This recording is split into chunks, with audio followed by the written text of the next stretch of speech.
Well, my guest tonight, Luke Ertel. We're coming at you from Muncie Fieldhouse, and I don't even know where to start because this was a game where so many different things happened. You guys were down to start. You're down basically the whole game. Have to come back. Braylon Mullins puts in 38 points. You had 36 and hit a big one there at the end of regulation, but to put it into overtime. But Luke, where do you start? I mean, first off, just what winning a sectional championship in this type of game, what's that feel like right now? I mean, obviously, winning a sectional championship is my first one, so it's just a blessing. Honestly, it's just the greatest feeling, kind of just knowing that, we did this with our guys. We just kept believing. We were down the whole game pretty much. We never could really, find a way. And then we did find a way. And then it just shows the resilience of this group. Like in practice, our practices are super hard, and we just pushes us. And we've been through tough situations. And for it to all come together is special. Coach Bradburn was talking about how, it's just different guys. Tanner, didn't play a lot at some points tonight, but then he comes up big in the overtime session. Elijah Parra hits a big 4-point play basically to keep you afloat. Just different guys. Max Weiss had some big shots inside, and you even said that too. It's not just obviously what you do, but a lot of different guys pitching in to contribute to your success tonight and able to come through on that comeback. Yeah. I think the key thing is we just have, bigs that are aggressive. And, Max is special because he can do things at 6'8", and then Elijah, Tanner, Aiden, they can all shoot. We all play really hard defense. So I think when that all comes together, we can beat anybody. But, we can lose to anybody too. When you're looking at that zone, what do you try to do against it? Because that's really what Greenfield does well. That's really all they play, that 3-2 or 1-2-2 all the time. How do you try to go about attacking that as a point guard?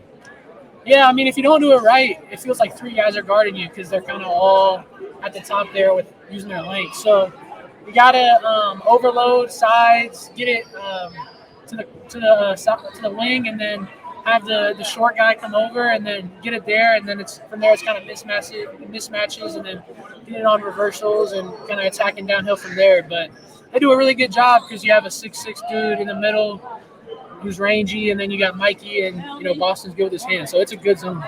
Going against Braylon, just how fun is that? I know it's maybe not fun all the time the way he's hitting some of those shots, but just that battle you guys had with each other tonight. What's that like? I mean, it's got to be fun in the moment to play against him. I mean, I've never beat him, so I mean, it's new territory for me. I mean, he's always got the better of me, so he still played great tonight, so it just, it felt good to get a win over Greenfield. It's my first win over Greenfield ever, so it just felt awesome because Brandon's such a good player.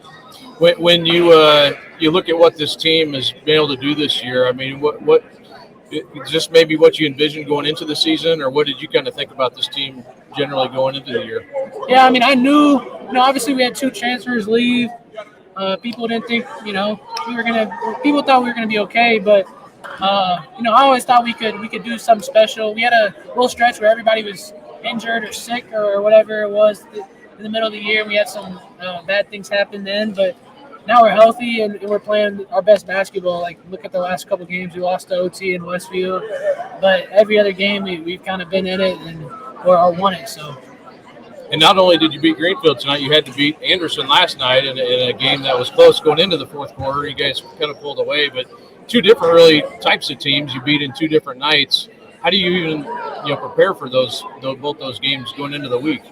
Yeah, I mean, we knew it was tough because, ideally you want Anderson and Greenfield to play each other before you get to them. But we had to go through both of them, and Anderson's super athletic, and they want to turn you over. They want to make the game fast. So, I mean, you kind of have to play like that and just make plays, to be honest with you. I mean, we made enough plays yesterday. And then Greenfield honestly plays the same way. They're a little more disciplined. It's just less aggressive. So, I mean, which is sometimes harder to go against. So, it's different games, and we ended up making enough plays to win. Again, here talking with Luke Ertel at Muncie Fieldhouse tonight, where Mount Vernon wins in double OT, and you're going to play another team that won in double OT in Brownsburg, beat Ben Davis next week. Probably not even thinking about that just yet. You got a week to prepare for it, but not many teams, Luke, get the chance to even prepare another week. Yeah. That's got to be a good feeling. You get another week of practice, and it looks like a group of guys that really like each other. I mean, how important is that to your success this year? Yeah, I mean, we're just blessed to continue to play basketball. We get another week to play the game we love with all these 5 seniors. Brownsburg's a great team. We're going to prepare for them the best we can. You haven't looked at them yet. We haven't looked at them, but I mean, they're obviously won a tough sectional, and they beat a lot of great teams, so it's going to be a battle. Awesome. Well, Luke, appreciate you joining me tonight, and congratulations again. Mount Vernon wins it 83-76 in double overtime from Sectional 9 at Muncie Central. Thanks, Luke. Thank you. Appreciate you. I appreciate Luke Ertel for joining me, and man, it's just a wild night of basketball. Hard to even put everything into words. You can't get everything into words, but Mount Vernon with just an incredible win over Greenfield Central, and of course the end of the high school career for Braylon Mullins, who did just about everything possible. I would say, there's a couple things obviously Greenfield Central could have done differently. And Luke Meredith did mention after the game that, they should have fouled up by 3 and not let Luke Ertel get that shot off to put the game into overtime. But it's hard. They were trying to get a timeout, Meredith said, and obviously the place is so loud. The officials didn't hear that call. So, that happens. I mean, that's just part of it. They didn't foul, and then Ertel hits it, puts it in overtime. And really the second overtime is where Mount Vernon took control of the game. Tanner Teschendorf scored on a baseline drive, put the Marauders ahead, and then they never trailed after that in overtime, the second overtime. But just crazy, Mount Vernon never led until in regulation. They tied the game twice, once in the third quarter, once with about 4.5 minutes left. But every time they would catch up, Greenfield Central would kind of run back ahead of them until the very end there. And obviously Ertel shot. Big play too. Elijah Parra's 4-point play kind of breathed life into things. Again, they went down by 4 though. And then Tyler Davis scored on a dish from Ertel. And Greenfield Central missed some free throws too that hurt them down the stretch. And, obviously things like that happen, and it's a tight, everybody's a little tight, and the pressure can mount a bit. So, great season. Greenfield Central, I don't know how, it's just they're ranked second in the state, and they go down tonight. 27 years. Again, they don't win a sectional title. They were trying to end that 27-year streak of not winning a sectional title, unable to close the deal. And I'll have more on Braylon Mullins coming soon. Just kind of what he said after the game, a little bit more than I had in our initial story there. But again, great game tonight. That was in Sectional 9 at Muncie Fieldhouse, and awesome to be at Muncie Fieldhouse. I haven't been here in a little while, so my first trip back here, maybe in, I don't even know, 10 years maybe. I think I've been through here and looked around, but not for a game in quite a while. So that was definitely fun to be in the gym here, and they've done a lot of nice renovations. They have a kind of a room where they've got a bunch of stuff you can look at. You could probably spend, anyone who likes basketball could spend a lot of time going through there. So, if you get a chance to get up to Muncie Central or Muncie Fieldhouse, definitely take a look. Yeah, it's a very cool gym, and I'm glad it's 97 years old and still in great condition. I know they had some flooding up here a few years ago, and they had to repair the roof and things like that. But done a nice job repairing everything and getting it up to standard again. So other games tonight. This was Sectional 9.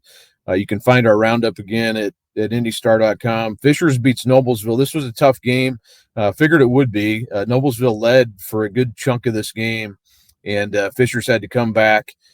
Took command there late in the looked like late in the third and into the fourth quarter, and Fishers ends up winning 55-46. That's the second in a row sectional championship for Fishers. Obviously the defending state champs as well, and win number 40. If my math is right. in a row. So 40 consecutive wins for Fishers, which puts them in pretty short company there on the all-time list. So that was Sectional 8 at Carmel. Like I mentioned mine. Sectional 9 at Muncie. Sectional 10, Lawrence North wins 74-59. Lawrence North, they had beaten Lawrence Central, Warren Central, and North Central. So 3 really good wins for the Wildcats, and they are the team that we probably thought they were really going into the season, and have played like it here in the sectional. Sectional 11 at Avon, another double overtime game, kind of like mine was up here tonight. Brownsburg beats Ben Davis 52-49 in the second overtime, and Brownsburg had beaten Plainfield the night before by 3, beaten Avon in a close game. That I think that ended up 4 points. So 4 points, 3 points, and 3 points. So it doesn't matter how much you win by. If you win the sectional title, it's all good. It doesn't matter. No one cares how much you win by. So that was a great sectional. We thought going in, that was going to be really balanced and even. Mark Zachary coming back for Ben Davis obviously gave them a lift, but good battle tonight. I don't know, what the score, who was kind of ahead most of the way. I think it was kind of nip and tuck the whole way. So looked like a really good game there at Avon. Sectional 12 at Decatur Central. Mooresville 57, Franklin Central 51. That was another sectional where it looked kind of wide open, and Mooresville wins it, beating Franklin Central again 55-51 to advance. And Gavin Groninger, first year coach at Mooresville, former Plainfield assistant, takes Mooresville to the sectional title. And I'm buying time here as I look to see when these games are on Saturday. Mooresville will play at 4 p.m. against Lawrence North. These games are at Southport. So the 2 regional games, you'll have Mount Vernon and Brownsburg at 1 p.m. and Lawrence North versus Mooresville at roughly 4 p.m. Or I think exactly at 4 p.m. I think it's just set that way. And Mooresville, they are a sectional champion for the first time since 1998. So it had also been a long time for the Pioneers to win a sectional. So congrats to them as well for getting through for the first time in a long time. And we move down here, sectional 14. Whiteland beats Columbus East. Columbus East had been red hot. Whiteland wins 63-59 to advance. And so, again, I'm buying time here to all this kind of happening as I'm sitting in my car. And I think that I actually had posted these not too long ago here. But so, yes, let's see here. Regional. Yeah, but at any rate, we'll look down at Class 3A. Let's see, no, 4A here. 4A South will be, Whiteland will be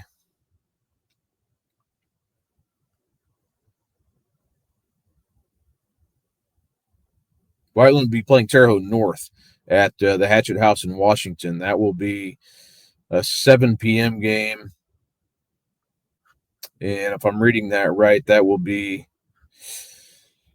let's see. So both those, so I was wrong. So both those 4A games will be at Southport. There are some areas where it's different classes playing at the same site. Brownstown, my mind can't wrap around the new way they're doing it. I'm not against it or whatever, but my brain hasn't wrapped the new way of doing things around it yet. Brownstown Central play Evansville Memorial in the first game in 3A at Washington at 4 p.m., then Terre Haute North and Whiteland at 7 p.m. So those will be your 2 games. Whiteland has quite a drive ahead of it to head down to the Hatchet House, but well earned, and I'm sure it'll be a fun. Anybody who's playing this time of year is not complaining about where they play, I don't think.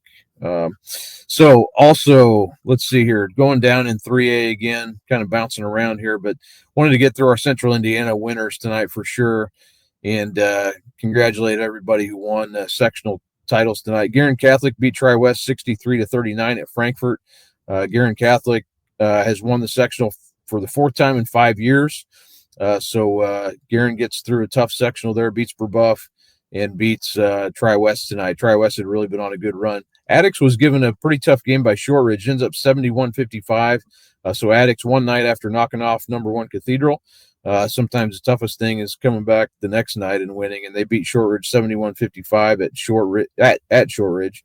Sectional 27 at Cascade. Northview rolled over Speedway 70-40.